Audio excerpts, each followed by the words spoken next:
Alright, so look, I love Resident Evil 4. It is a game that is timeless to me and I can replay on a whim. Ever since it launched on GameCube in 2005, I have had the time of my life kicking angry Ganados in the face. The game has a certain amount of pure fun factor that has rarely been replicated across gaming since that time. The remake added pairing, which add a whole different layer of strategy to the game. The level of fun is addicting. Pure, unadulterated addiction. I remember when the game first dropped, I replayed it a whopping total of 17 times, which was 5 times on normal and 12 times on professional back to back. Nowadays, after I beat it, I still get that itch to hop right back into it and replay it right after the credits. Sometimes I give in, sometimes I do not. But the thing is, Resident Evil 4 Remake is basically just as addicting as the original game. Although the game is similar, it is different enough to want to replay it over the original at random. The obvious newer game is better thing is in full effect, but it's still a fresh take on an old favorite. See, the original has that campy sense of humor most of us grew to love. Looks like this is it. Ugh, it stinks. Sure does. No way, Leon. Way? Don't you know when it's time to throw in the towel? No! Leon!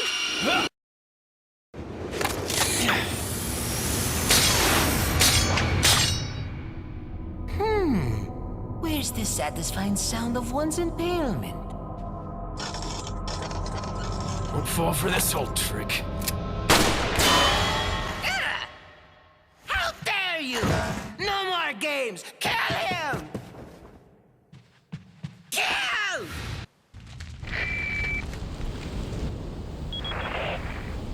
I hate to break it out to you, but Salazar's dead. Yes, it seems that way. Sadler, why don't you give up and let Ashley go home?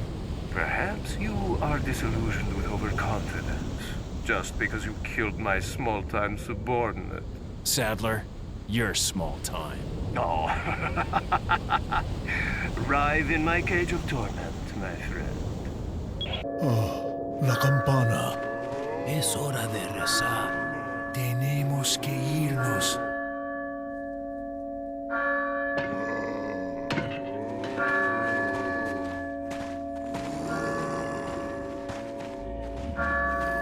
Lord Sattler.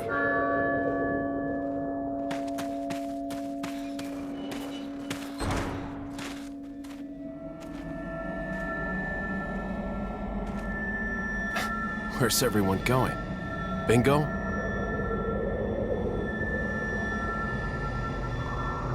While the remake has a more serious tone with intentional dialogue.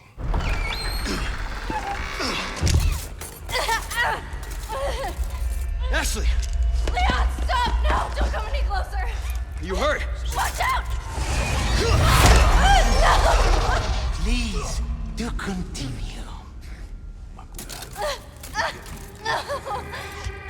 Do not resist, my dear. It serves only to make your suffering all the worse. Please! Please! You sick!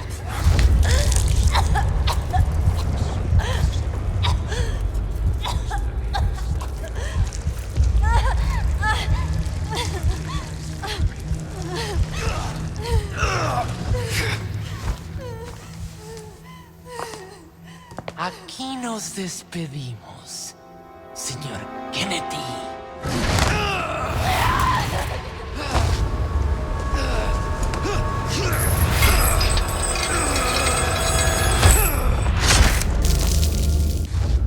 Sacrificial lamb, you will receive our most sacred body.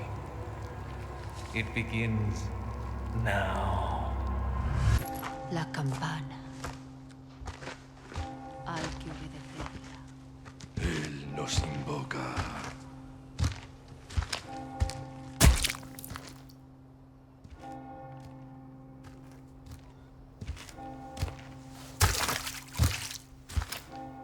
Tenemos que servir.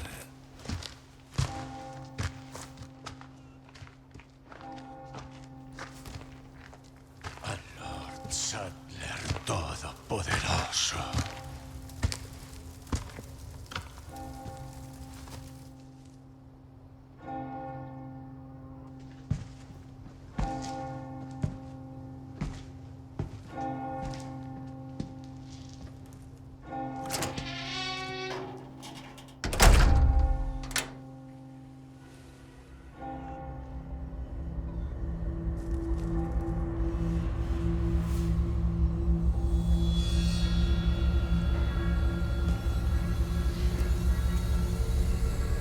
Where's everyone going?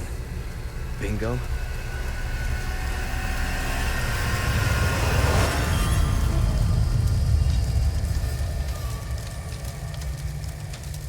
Also, it is more easier to fish for headshots in the melee attack in the original Resident Evil 4, giving it that fun arcade-like yet realistic feel.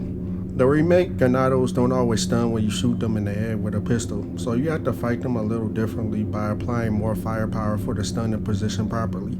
Otherwise, you need to get positioned properly in order to survive an onslaught. I enjoy both playstyles. It's also just a good looking game. Alright, you call me. I love both the original and the remake equally for different reasons. They are both interchangeable to me, so I'll be speaking on Resident Evil 4 as a whole. But yeah, that's the best way I can describe it. I love how every area looks in the game. My favorite has always been the village, followed by the other two being interchangeable depending on how I feel that day. All the characters are likable. Leon in the original is a more laid-back dude with campy one-liners. You are a long way from home, cowboy. You have my sympathies. Guess that's a local's way of breaking the ice. Anyway, you know what this is all about. My assignment is to search for the president's missing daughter. What? All by yourself? I'm sure you boys didn't just tag along so we could sing Kumbaya together at some Boy Scout bonfire. Then again, maybe you did. Oh, you crazy American.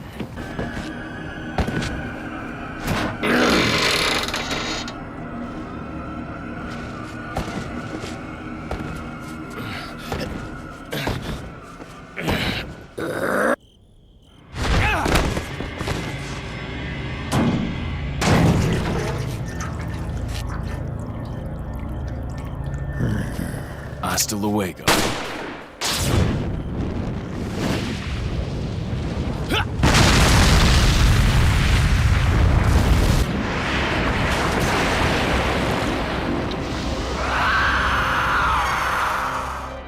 Monsters. Guess after this, there'll be one less to worry about. However, in the remake, he is a bit more serious and grounded with less one-liners. A lot of people have gone missing around here. And it's been that way for a while now. Well then, should be just another day in the office, right?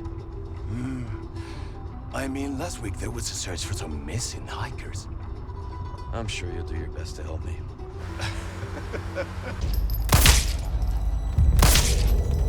Oh, Almighty, grant me the strength to crush your enemies.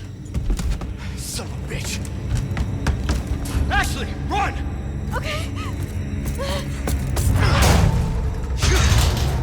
Hasta luego. Ashley!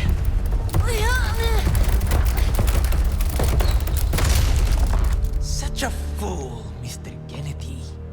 To have been bestowed with Lord Sadler's. You talk too much. It failed. You vulgar, utterly uncivilized mongrel! But they're still there. Luis Serra is more or less the same in both versions, and it works.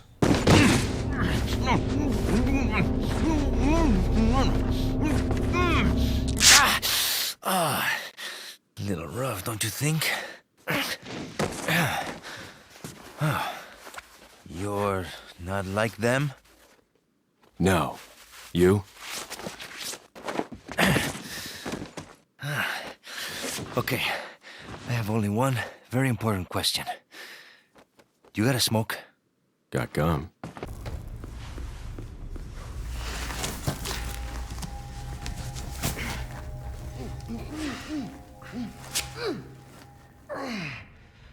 hurts, you know? Seemed like you really wanted to talk. How observant, senor. Now, say, you got a smoke? You know, those things will kill you.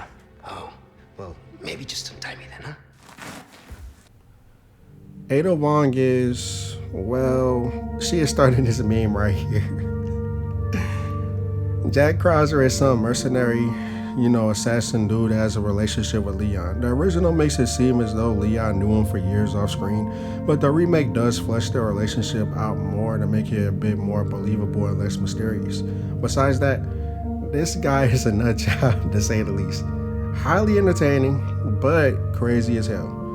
Ramon Salazar is basically the same in both versions as well, which isn't a bad thing since I always loved Salazar. Nah, for real. I always loved Salazar, and he was my favorite of Sadler's main henchman. But Torres Mendez is more or less the same as well. He does speak a little bit more in the remake, but he is shown in both games to be the strong silent type. Sadler, again, is more or less the same with less dialogue.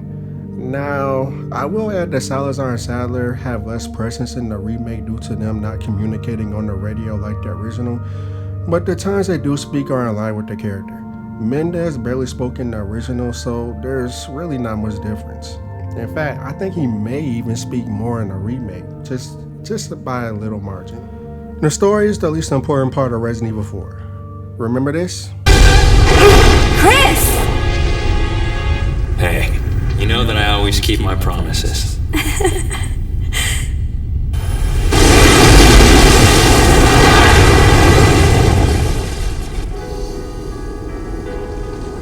Chris, promise me. Please promise that you won't leave me alone again.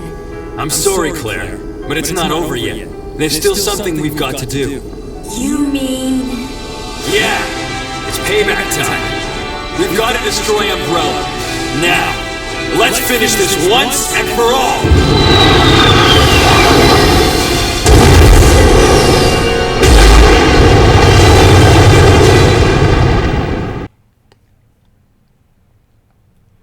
Well, this is how they carried that plot into the next game. 1998. I'll never forget it. It was the year when those grisly murders occurred in the Arklay Mountains. Soon after, the news was out to the whole world, revealing that it was the fault of a secret viral experiment conducted by the international pharmaceutical enterprise, Umbrella. The virus broke out in a nearby mountain community, Raccoon City, and hit the peaceful little town with a devastating blow crippling its very foundation. Not taking any chances, the President of the United States ordered a contingency plan to sterilize Raccoon City. With the whole affair gone public, the United States government issued an indefinite suspension of business decree to Umbrella. Soon its stock prices crashed, and for all intents and purposes, Umbrella was finished.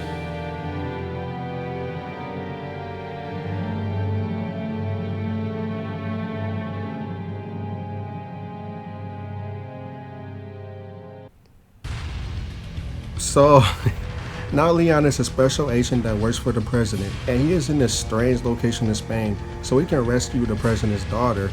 And let me say, being a one-man army is the most badass thing Leon has done in the games, bar none.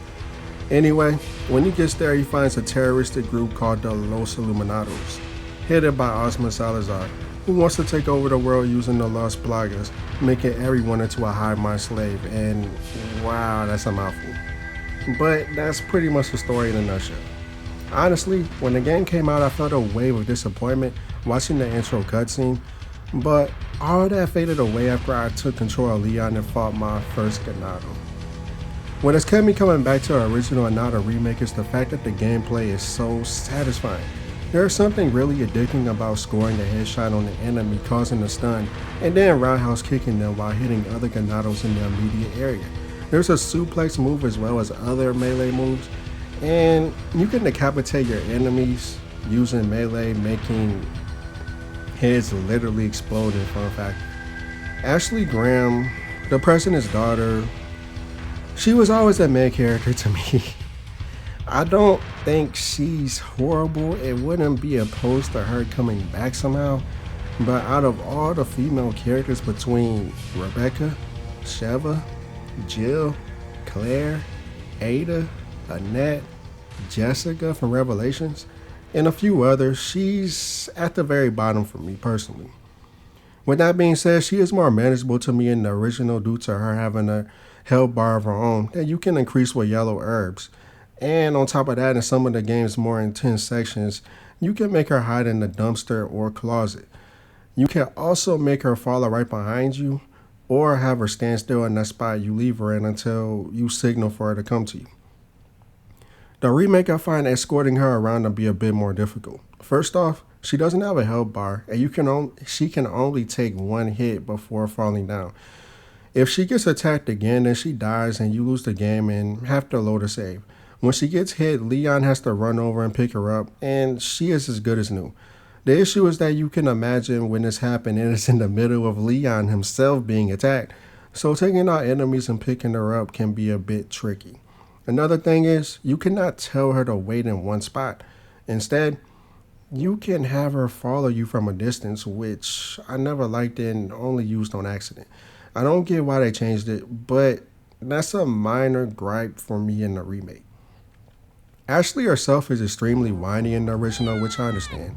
A highly privileged 20-year-old getting kidnapped and put through horrible conditions to survive in a foreign part of the world. She never been to. She was legit terrified, and I get that, so I sympathize with her back then. But she was still really annoying, I ain't gonna hold you. In the remake, she is less whiny and has a more down-to-earth personality. I do enjoy her dialogue more in the remake, but as I said, I just don't care for the character that much as a whole. The Ganados are also memorable and pretty funny as well. The creepiest ones are in the castle, while the islands show that Ganados come in different sizes as well. They are reasonably intelligent given the fact that they can wield weapons, and they can all work together to attack Leon in various ways. This leads to some interesting and sometimes over-the-top set pieces. The game has 3 main areas to go through, which are the village, the castle, and the island.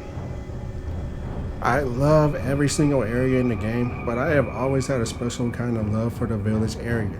It just has the thickest aura of horror spread all across the area, and it also has that perfect level of adrenaline rushes. My favorite part of the village is the cabin fight in both the original and the remake. This is around the time where I began to feel things were getting real.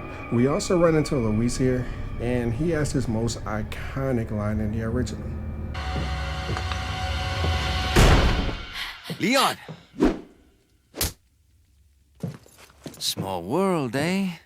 Well, I see that the president's equipped his daughter with ballistics, too.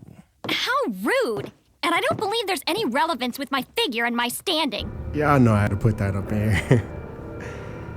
Moving on from the grimy and hostile village, we end up in a castle belonging to Ramon Salazar.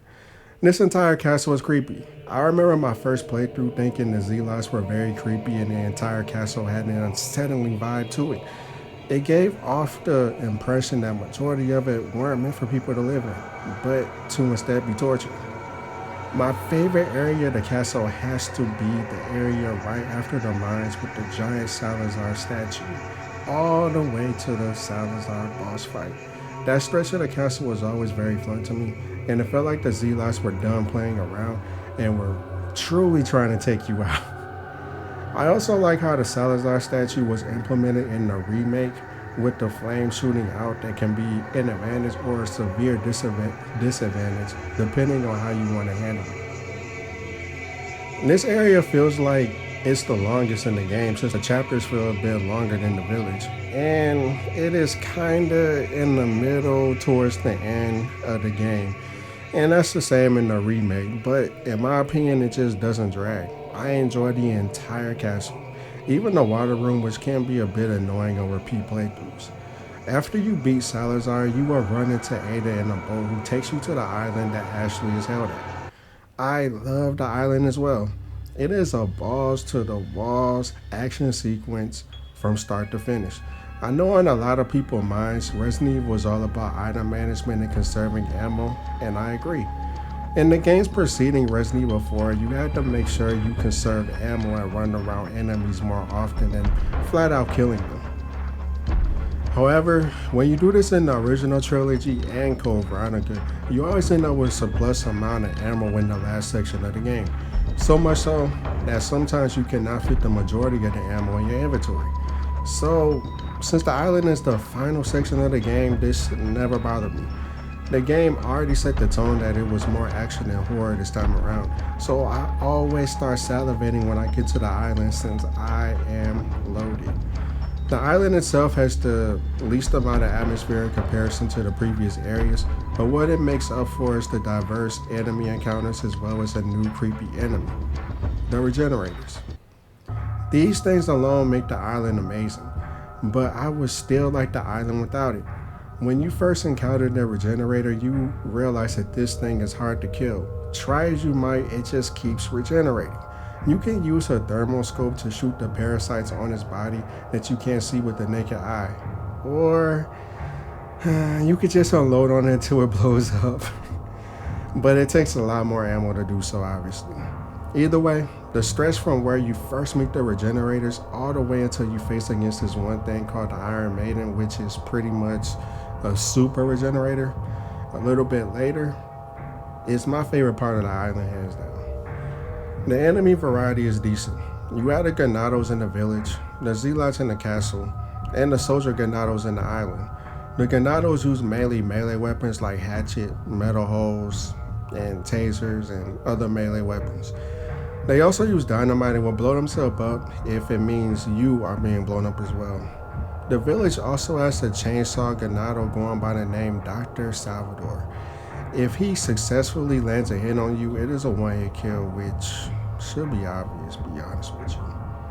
They are also a bit more sturdier than the original Ganado, and they appear in later parts of the game as well, but aren't nearly as common as they were in the village section. The Zealots are similar in behavior, except they tend to wield maces, and some of them have shields. They also use the bow and arrow from time to time, which is pretty annoying, but it's the kind of annoying that it doesn't really feel cheap since they barely do damage, but it just annoys me when I get hit and then another Zealot attacks me. The island Ganados pretty much combine everything the village and Ganados did and multiply it a few times. They also have taller Ganados that can one-shot you if you aren't at full health on professional. And did I mention a lot of these Ganados wear armor on their chests and armor helmets to make them a bit more challenging. They also implement turrets, which I'm indifferent to. I mean, yeah, it is pretty ridiculous and mildly annoying when you get clipped by the gunfire and end up dying from it. But at the same time, they are pretty easy to snipe with a sniper rifle, so I digress. And plus, Mike helps you. It's like I can see the argument, but I don't really care for the argument since it didn't affect my overall experience and enjoyment of the game. Oh, I almost forgot. In the island, you will run into these bigger Ganados with machine guns. In the remake, they have a pig mask on but serve the same purpose. Each Ganados has a Los Plagas in them, and sometimes when they take enough damage, their head will explode and the Plagas will pop out. The village Ganados seem to always have the tentacle Plaga. It just whips around the area, and when it's close enough, it can decapitate you if your health is low enough. The Castle Zealots have a couple different variations. One is like a big Plagas that can swallow your upper body whole, which will obviously one-shot you. In the remake, these are even more deadly since they can hop around a bit and are more aggressive. The other variation is the spider bug one. It pops out of the Zealot and will shoot some kind of acid on Leon and Ashley. Once you do enough damage, the spider bug will drop off of the host body and fight you that way. You can still shoot its acid, but this time it can jump on you and grab you, leaving you vulnerable to other enemies. Easily the most annoying Plagas to deal with in my personal opinion. In the remake, this very same Plagas variation makes the Zealot go completely mad and forces it to charge at you. Once you beat the Zealot, the same rules apply as the original. Luckily, both versions go down by a couple pistol shots. It should also be noted that I don't remember the bug Plagas. jumping on another Ganados in the original, but it does in the remake, which I thought was an alright addition. I mean, they try to switch it up, so I respect it. The island Ganados all have these plagas parasites randomly, which falls in line with the balls to the wall action the area has. Of course, we gotta speak on the enemies. I hate the dogs, and yes, the maze is very nerve-wracking to get through, even on repeat playthroughs. There are normal dogs, and then there are dogs with the plagas parasites damn near ripping apart the dog from the inside. Both versions are about as annoying as they are deadly, but setting my bias to the side, these dogs may be the best designed in the series in my opinion. Novice starters are giant bug-like creatures that attempt to volleyball you around their friends if they can successfully kick you. They have a melee swipe and also an acid they spray after grabbing you that may melt your face off to the bone. The original uses a more chameleon type of camouflage for a lot more sneak attacks, and they seem to be more prone to kick you around in the remake. However, in the remake versions appear to camouflage themselves in dirt areas since they do not have a clear camouflage coat like the original. Still, they operate about the same way since in both versions they will attack you whenever you get close. The remake novice starters tend to just try to do like this little swipe at you, but they don't really kick you in my experience like the originals. Marauders are enemies with Wolverine claws but have had their eyes sewn shut. They are pretty sensitive to sound, so running and firing weapons will let them know where you are instantly. They have a parasite on their back that you need to shoot to do any kind of decent damage to them, which briefly stuns them.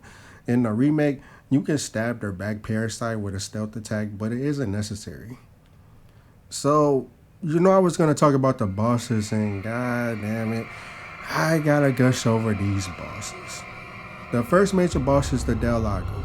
I have to say, both games are a little different from each other down to how you are damaged and how Del Lago behaves. Both fights use infinite harpoons to damage him on the boat, but the original game's health bar is still Leon's health bar, while the remake's health bar is the boat itself. The idea is to hit Del Lago as he drags you around toward debris while steering around all of it. You can get knocked off of the boat in the original, and if Del Lago catches you, it is an automatic death.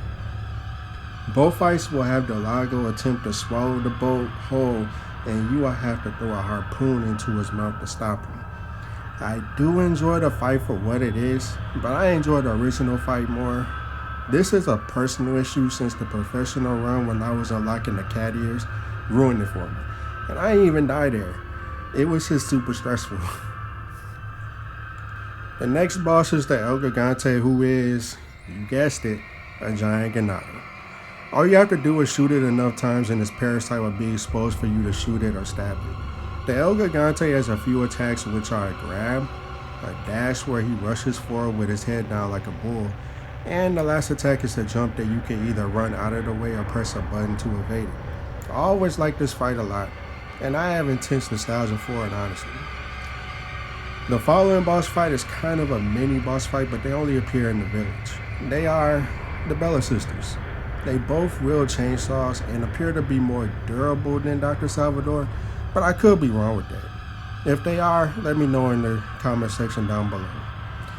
They are a bit harder to deal with in the remake due to you being in a more closed-in area when they spawn, but still completely doable. Next, we finally get to Torres Mendez, who is the only thing between you and leaving the village, since only his eyesight can open the door leading to the castle.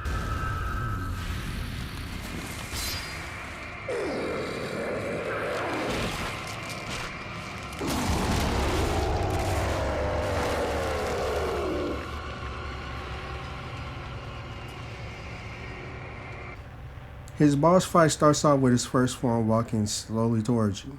I have to say, this one right here, is a nightmare. The first time I saw it back in 2005, it literally gave me the chills. It's obvious that you have to shoot the centipede middle part of his body, but if he gets too close, he will grab you and do a ton of damage. So, this makes you climb the ladder and take pot shots at him. He can stretch up to hit you, and this does a lot of damage as well. So you gotta shoot and keep moving. In the remake, the boss fight is very true to the original, except now you can parry his attacks with your knife when you're on a higher level. Once you deal enough damage, his bottom half comes off and he begins to swing around the rafters. He can be pretty difficult to shoot on the first playthrough, but eventually you'll get an idea where he'll swing from and to. The remake has him throwing fiery shards of wood at you that does a decent amount of damage if it hits you dead on, but creates fire on the ground wherever it hits, even if it doesn't hit you. When Leon runs through the fire, he slows down and dusts himself off, and cannot aim a weapon, which leaves you open to attacks. To be real with everybody, this has always been one of my favorite boss fights in the game. It hits all the right notes for me, and the soundtrack adds to the creepy vibe. The next boss fight is Ramon Salazar. He is a good... you know what? I am getting ahead of myself. I forgot a boss.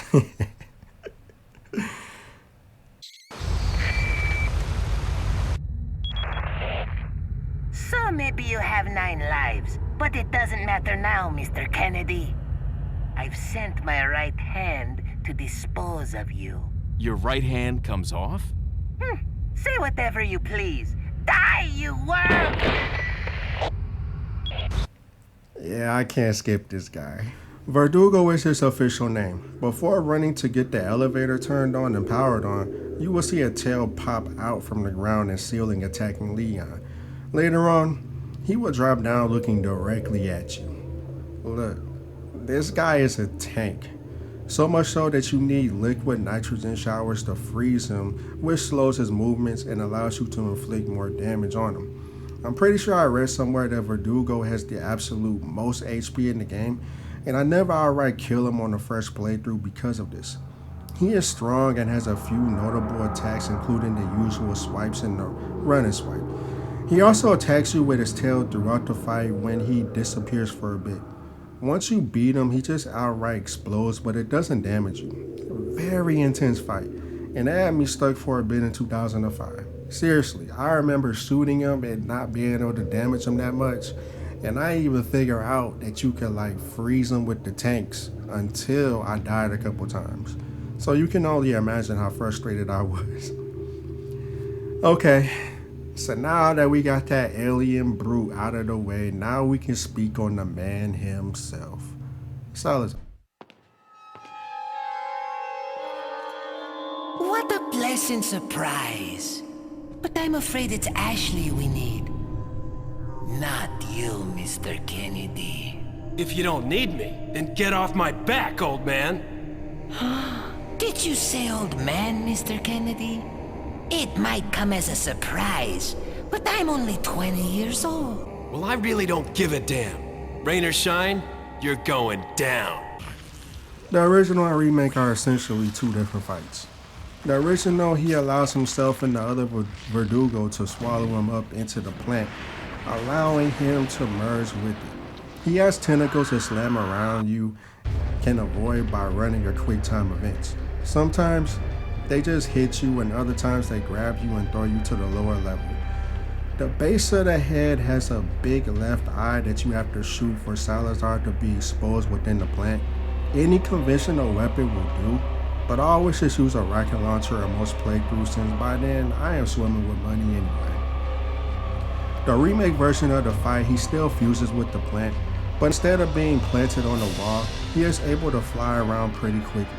He shoots black tar at you and he can launch at you, damaging you a great deal.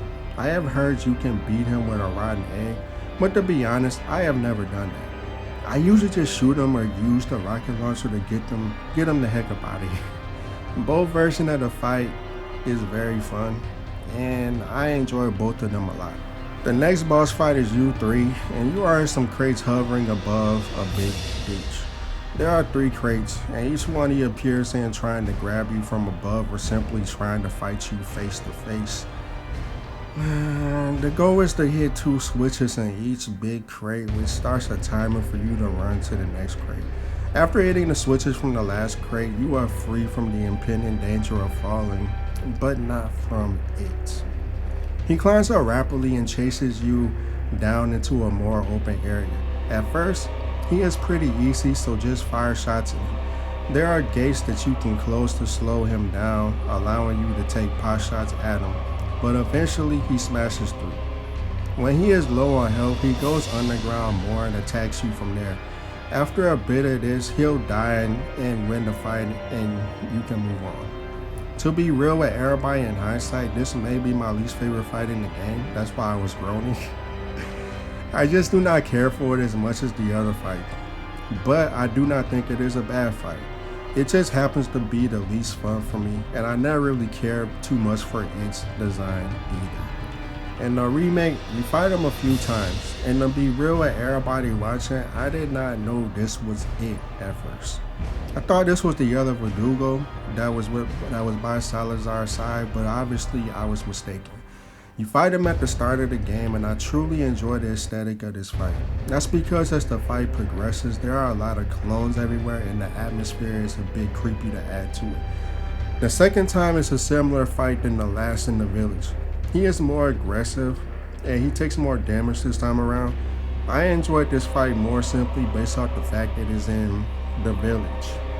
You know, ironically, the very start of the village that Leon meets the Dr. Salvador guy. But yeah, the final fight is where you finally see what's under that jacket, and he begins to resemble it from the original Resident Evil 4. He crawls around in amber-like stuff and throws amber-like stuff at you that explode on contact or after a bit that damage you. He also swings his tail at you that you need to hit a quick time event to dodge. And as you can see, I ain't dodging them very well. He has a weak point on his belly that you can shoot for more damage as well. To be real with y'all, I do like this boss fight more than the original. I did find the exploding amber a bit annoying, and for some reason I could not dodge him consistently when he tried to hit me with his melee attacks, but I still had a great time fighting him.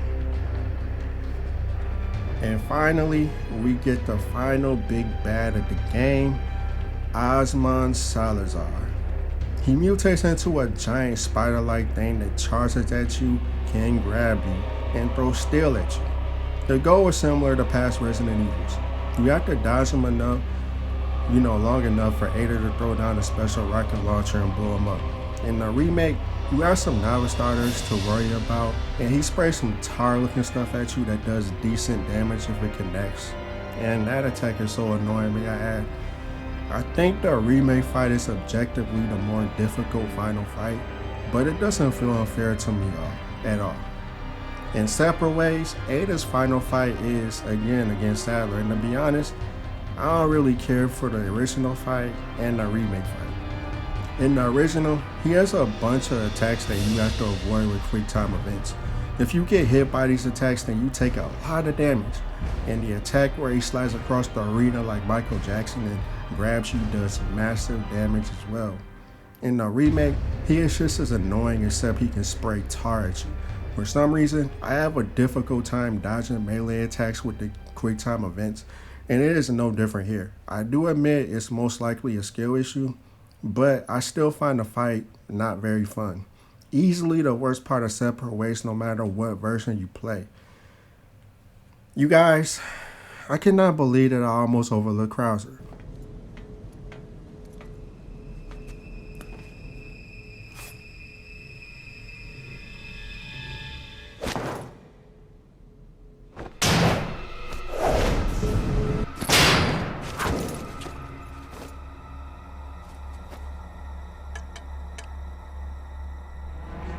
Been a long time, comrade. Krauser. I died in a crash 2 years ago. Is that what they told you? You're the one who kidnapped Ashley. You catch on quick, as expected. After all, you and I both know where we come from. He has multiple boss fights in the original and in the remake. The first and only time you fight him as Leon in the original is before you gain access to the rest of the ruins. He will run up to you and attempt to grab you. A lot of the times when he gets within a certain distance, a quick time event will pop up, and if you miss one, you take damage. After he flashbangs away, you will find him in a new area of the ruins you gain access to trying to shank you or grab you so he can slit your throat. You can either keep running or attack him enough to damage him so he can flashbang away, leaving you to search the area freely. Once you head up some stairs, you are greeted with Krauser making a speech at you before attacking you with his gun. This fight can be a bit more difficult because he's noticeably more aggressive, but it's literally the same strategy here. Once you get past this and run through the last part of the ruins, you will see Krauser again giving you one final speech before allowing his arm to mutate into this giant claw thingy. He is still very vulnerable to the knife, and if you do it right, you can off him pretty quickly. The thing about it is, his attacks do a lot of damage, so if you get hit, you will get hurt very badly. So you have to be careful and dodge him as necessary, but as I said, he is very vulnerable to the knife. It's worth practicing the knife strap for later playthroughs. Krauser's fight in the remake is a bit more hands-on. Gus, if we made it all this way, you know it means we're almost... Almost what?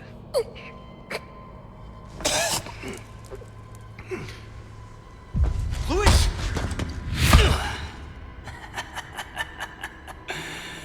Long time no see, rookie. Major Krauser?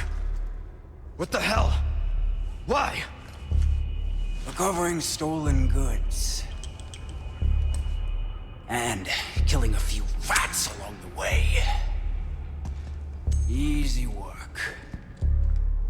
Ashley, it was you. You catch on quick. Didn't I teach you? Knives are faster.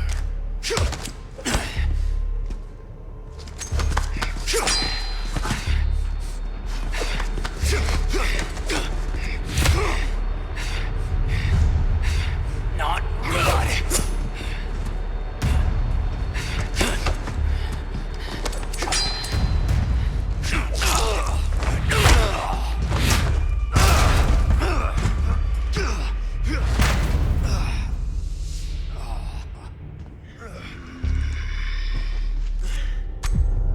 We are just getting started, rookie.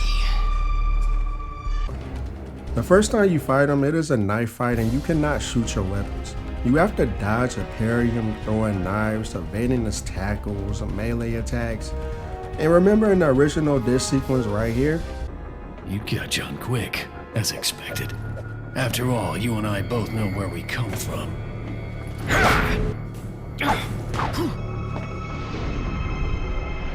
What do you want?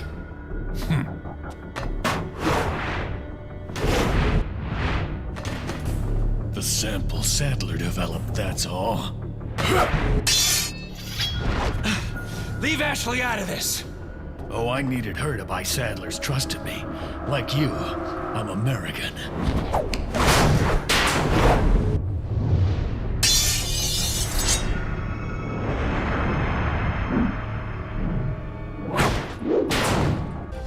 Yeah, you gotta block this manually. Okay, now check this out. I am bad at parrying. I can play a variety of games, but if the main mechanic requires parrying to get anywhere, I may as well pack it up. Fun fact for me, Soulsborne is my second favorite gaming series that came out over the past 15 years. And to be honest with y'all, I could not be second. And the main reason is because you have to parry in that game and I'm very bad at parrying. So, needless to say, I died the most here at this fight. I actually could not stand this part my first couple playthroughs, but now that I have the timing down a bit more, I appreciate it. The reimagined main fight with Krauser is everything you can imagine. It is very well done with the entire encounter going bar for bar with the original fight with some extra stuff added to it.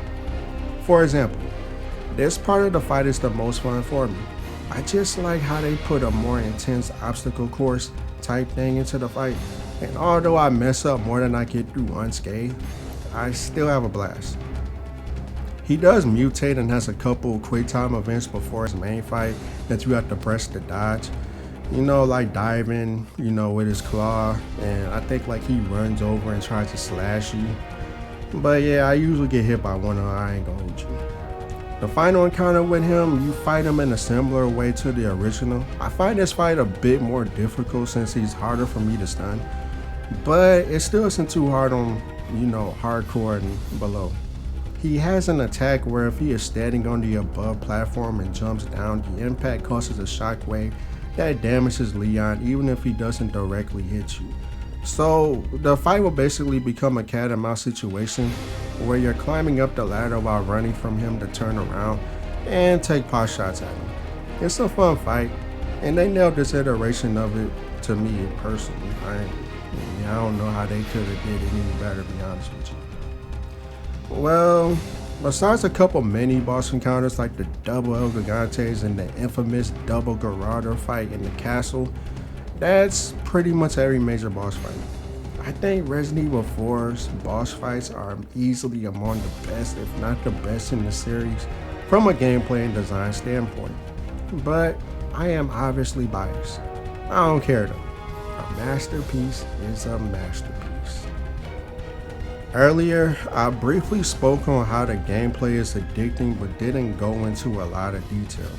Resident Evil 4 was the first game I played where wherever you shot the enemy, they would flinch from the bullet. Don't get me wrong, there were games that had these sort of reactions from enemies, but it was quite primitive in comparison. You shoot a Ganado in the face, and he'll grab it while yelling in pain, leaving them wide open for a roundhouse kick. You shoot them in the arm and they are holding a weapon, they drop it. You shoot them in the leg, they grab their leg and yell out in pain. Sometimes they drop to their knees and then you can suplex them. Just saying, this does not do it justice, but it makes the game feel so immersive even after all these years. There's wacky stuff like dynamite Ganados where you can shoot the dynamite in their hand, causing them to explode with it, or you can shoot the dynamite mid-air after it was thrown, causing it to explode. Likewise, you yourself can get blown up and die if you aren't careful, but it's just so much fun. The Ganados were really well animated for 2005. The remake is a bit more terrifying since the graphics are obviously better since the game came out nearly 20 years later, so you will see some pretty detailed weapon damage on enemies. Like I said earlier, the Ganados in the remake do not stun as easily in the original, so you will see yourself landing 2 to 4 pistol headshots before you get a stun. Just look at the weapon damage though.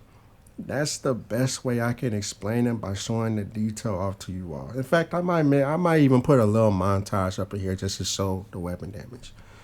Come on, you can't be serious.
Go.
But what the remake did add to help balance out the more spongy enemies is the ability to parry enemy attacks with your own knives. This can be a parry as little as a regular Ganado swinging an axe at you, down to even the boss attacking you like Mendez that I mentioned earlier. They also added a stealth mechanic where you can crouch walk behind an enemy and shake it silently to take it out, akin to The Last of Us. So, despite the enemies being a bit stronger and aggressive in the remake, it balanced it out due to the new parry and stealth system. And I'll admit the stealth system isn't like Splinter Cell back in the day or even Metal Gear Solid in modern day, but the fact that they included it and it works how it's intended is good enough for me.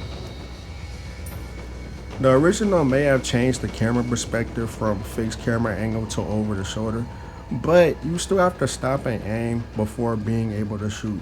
You would think that this will make the gameplay feel bad, but the enemies are designed around this playstyle. For instance, the Ganados will run and then slowly walk towards you when they get within a certain distance from you. Man, you know, sometimes they'll duck a little bit and move off to the sides, kind of like throw off your shooting. But, you know, once they get close enough to you, they will attempt to grab you or hit you with whatever they are holding. This makes it easier to line up shots, and since most Ganados are stunned with a headshot, then it makes it a lot easier to run up a few feet and roundhouse kick them. Other enemies follow a similar rule outside of Dr. Salvador. He kinda jaws towards you and goes for the kill as soon as he's within his melee range, but the other enemies seem to kind of dance around and walk towards the player before attacking, which, as I am saying this, it does sound awkward, but it isn't. They nailed the combat when it came to the original, and you never really feel handicapped throughout the game. The remake has more aggressive enemies since you can move and shoot. I get that they didn't want enemies to be stunned as easily as the original since that would make the game too easy now. Ganados will sometimes walk towards you, but there is a higher chance that they are running. It's the same thing with enemies like regenerators running after you. This was really jarring the first time I saw this, but you get used to it. The campaigns are pretty similar since the remake is very faithful to the original with some minor tweaks to some areas to keep it fresh. For example, the double El Gigante fight in the original is just that, a double El Gigante fight. You could take them both down by shooting them, but I usually use the trap door in the middle of the arena to dump one of the giants into the lava below.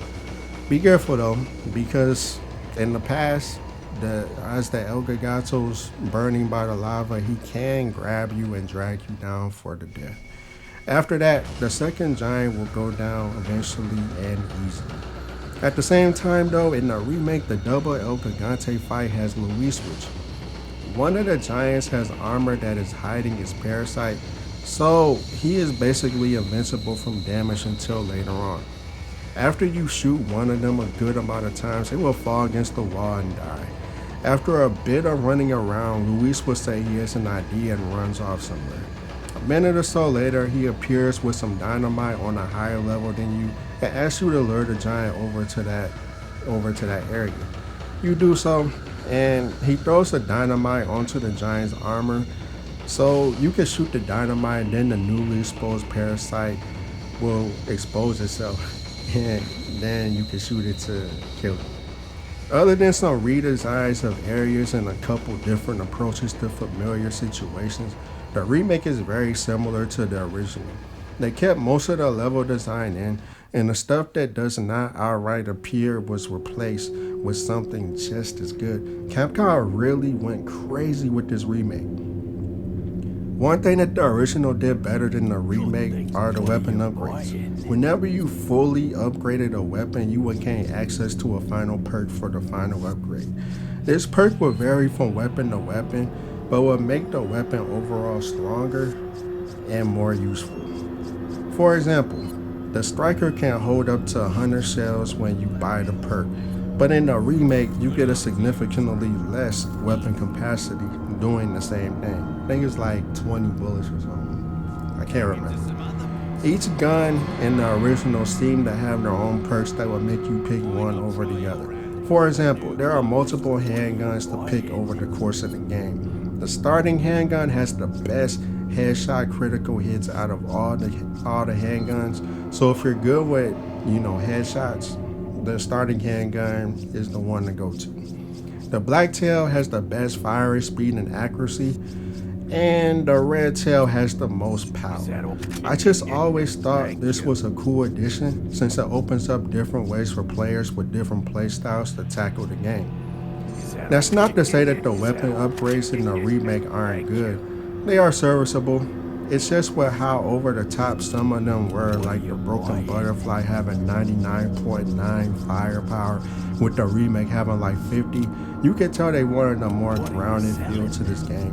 I just prefer the arcadey madness. The weapon variety is good and each weapon has its uses when they are fully upgraded. You have like 5 handguns with one being a new game plus weapon, 3 magnums with one being a bonus weapon, 2 sniper rifles, a TMP, a rocket launcher, mine thrower, and a weapon called the PLR. The remake does have an extra handgun and shotgun, but those are available through DLC, and honestly, they're not really much better than the guns you get in the game. Speaking on DLC, there are things called upgrade tickets that unlock the perk for a weapon before it's even upgraded. These can be bought, but they can also be earned in-game by doing side quests through the merchant. There are also flash grenades, which one-shots every parasite in the room, or at the very least gets the parasite to release his host and crawl around. There are hand grenades and flame grenades as well, which are useful when you want to have a bit more crowd control. The original also has an unbreakable knife that is always equipped. It is very good since you can knock an enemy down, and it does great damage and can actually kill most ganados before they can attack you again. A quick slice to the face will cause a stun, which in turn leads to a melee attack. Back in the day on GameCube, I did beat the game using primarily the knife. I had to use an unupgraded handgun to shoot the cinder blocks in the clock tower, and then I had to use the same handgun to beat Salazar. Both of these instances, I had no choice since the knife could not reach the blocks or Salazar. The remake has a few upgradable knives that can break on you and be rendered useless. You can upgrade the power, swing speed, and durability on each knife except for the kitchen knives. I don't think those can be upgraded. They just break and then that's it. Plus, there is a perk that each one gets, like maximizing its power, increasing the speed past its limit. You also get Krauser's knife later on. I know some people hate breakable knives or weapons, and I usually do in most games. In fact, that's why I didn't really care for Zelda Breath of the Wild, but I feel like they did it right in this game. Oh yeah, I almost forgot to speak on Separate Ways starring the lovely Ada Wong. It just gives us some perspective of what Ada was doing while Leon was running around. Unfortunately, the GameCube version did not have this mode and only had Assignment Ada and Mercenaries, which I will speak on later. The PS2 port was when Separate Ways was added, and correct me if I'm wrong, but I don't think the Separate Ways campaign was remastered in the PS4 port. It just looks noticeably more blurry than the remastered main campaign, so I cannot be too far off. The original offers a couple hours of gameplay and like 5 chapters. The remake offers around 5 hours of gameplay and has 7 chapters. And to be real, I didn't do some of the side content and just beat the DLC when I recorded this gameplay, so I heard people lean closer to 7 or 8 hours when they first play it, which is great for a $10 DLC. Also, what I love about the remake DLC is that it expanded on Wesker, Luis, and Krauser's relationships with Ada. The dynamics themselves weren't really changed, but we got to see more of these character interactions, and it was fire to me, especially seeing more Wesker. Y'all know I love Wesker. Another thing that I love about the remake DLC is that nearly everything that was noticeably missing in the remake from the original game shows up in some way here. The gondola ride before the area you fight Mendez is right here. The It boss fight appears in the DLC but was missing in the main game, and I remember people really complaining about that, thinking it was cut content, but I like how they implemented it here. I know we're in an area where a lot of developers purposely cut content to sell to you later, but this Separate Ways DLC did not come off that way. The main campaign is still one of the longest campaigns across the series, so even though I know they cut some things, I didn't feel ripped off. Plus, the way it's implemented, it makes me feel as though they just planned the main game and the DLC at the same time and worked around it. With that being said, it's one of the best DLCs I have ever bought, and for $10, it feels like a steal. Assignment Ada is a mode you can get to when you beat the original game. To be real with everybody, I never really played this mode that much. Ada's goal is to get 5 plugin samples along the way, and there will be a lot of ganados for you to gun down. The run usually takes me around a half hour to 45 minutes to beat, and that's about it. You do unlock the right to buy the Chicago typewriter upon beating it, so there's that incentive to play it at least once. I may get hate for this, but I barely play Mercenaries anymore. This comes down to me outgrowing modes like this across all games, and I'd rather stick to the campaign respectfully. With that being said, it's a phenomenal addition to the game. Both the remake and the original function the same way. You get a fixed amount of time to take down as many enemies as you can, and when you kill 2 or more enemies, a streak appears for bonus points. If you do not kill an enemy within so many seconds, then the streak is reset, and you get the amount of points the streak gave you. In both the original and remake, getting 5 stars on all the maps will get you the hand cannon. I think it's good enough. I think it's a good enough evolution from Resident Evil 3's Mercenaries, and I legit sank a good 100 or so hours into it when I was younger. Hunk was my favorite character to play as, and Ada was my least favorite to play as. At least in the remake you can play as Luis, but it's pretty much the same. The original has 2 difficulty modes, normal, and after you beat that, then you unlock professional. Professional in the original basically means that enemies take more damage and are always aggressive no matter what. I remember reading somewhere a while back that on normal the game has adaptive difficulty. This means that if you are doing bad, the game will throw you a bone and either tone down the enemy's aggression or give you some stronger ammo or some more health. On professional, this is not the case. If the game is pushing your way back, it will not go easy on you. Either get good or quit the game. You pick. The remake has 4 difficulties in casual, standard, hardcore, and later on, you unlock professional. I have never played casual, so if you have, please share how it is down below.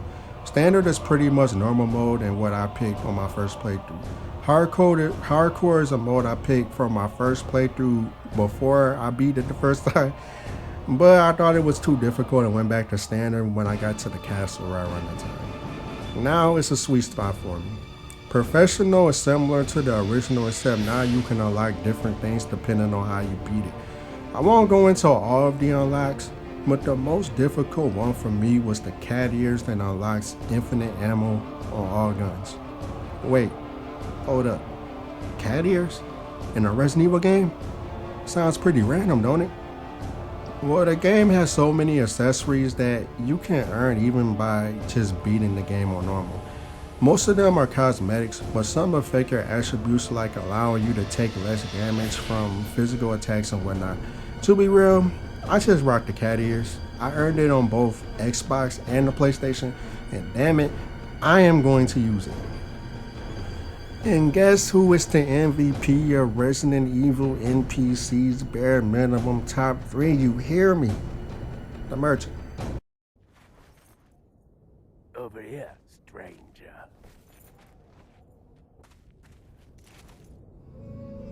Got something that might interest you.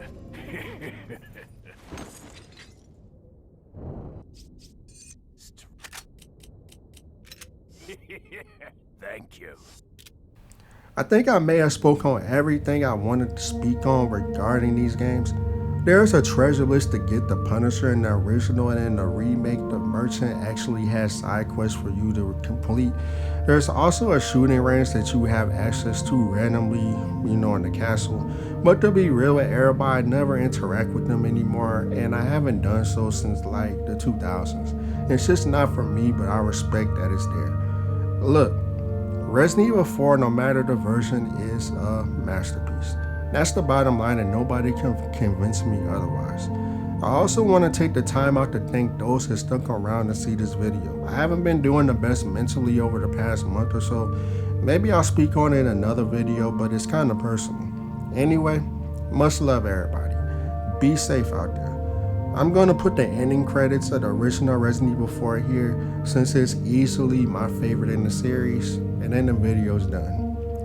It pretty much shows how, Sadler and his people came and affected the villagers. And, slide by slide.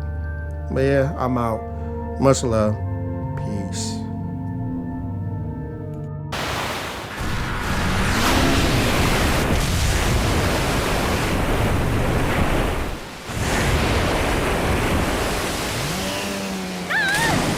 Ashley!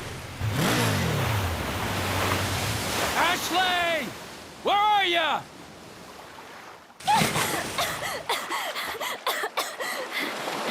Leon! Come on. Let's go home. Sounds like a great idea. Mission accomplished. Right, Leon? Not quite. I still have to get you home safe. So, after you take me back to my place, how about we do some, overtime? Sorry.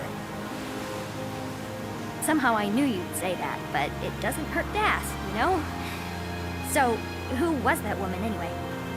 Why do you ask? Come on, tell me. She's like a part of me I can't let go.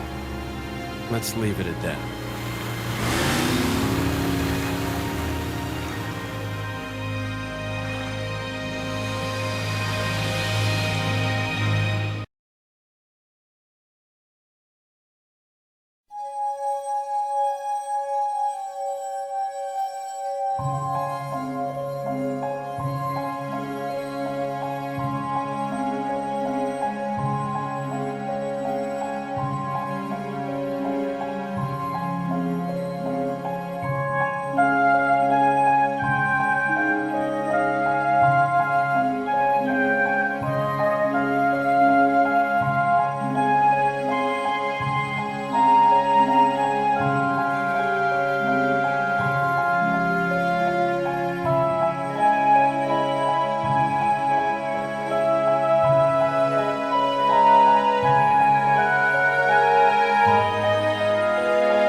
Hunnigan, is that you?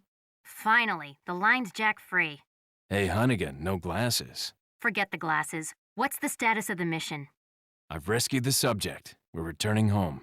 You did it, Leon. Thanks. You know, you're kind of cute without those glasses. Give me your number when I get back. May I remind you that you're still on duty? Story of my life.